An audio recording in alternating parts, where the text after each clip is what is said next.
ఈరోజు మనం గో ట్రైన్‌లో ట్రావెల్ చేస్తున్నాము. దీనికి టికెట్స్ తీసుకోవడానికి 3 ఆప్షన్స్ ఉన్నాయి. ఫస్ట్ మనం ప్రెస్టో కార్డ్ యూజ్ చేస్తూ ఇక్కడ ఇలా ట్యాప్ చేయొచ్చు.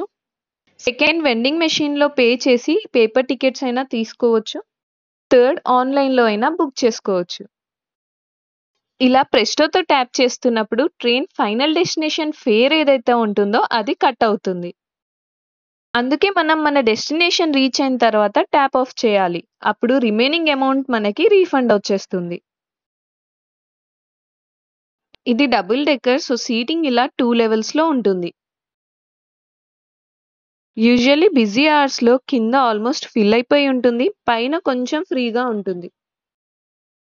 మేము నైట్ ట్రావెల్ చేస్తున్నాం అండ్ ఇదే స్టార్టింగ్ పాయింట్ కాబట్టి చాలా ఫ్రీగా ఉంది. మా స్టాప్ అయితే వచ్చేసింది. కానీ డోర్స్ ఓపెన్ అవ్వడానికి మాత్రం కాస్త టైం పడుతుంది.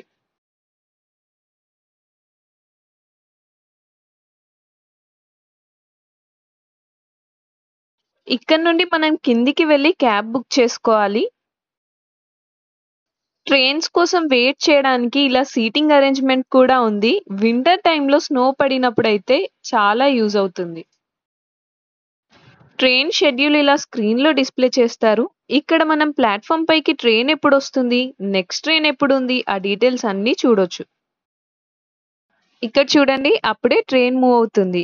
ఎక్కువసేపు ప్లాట్‌ఫార్మ్ పైన ఆగదు అండ్ టైంకి స్టార్ట్ అవుతుంది.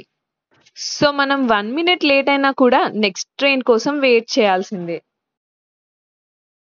దిగిన తర్వాత ట్యాప్ ఆఫ్ చేయాలని చెప్పాను కదా! సో ఇక్కడ మనం ట్యాప్ ఆఫ్ అయితే చేస్తున్నాం.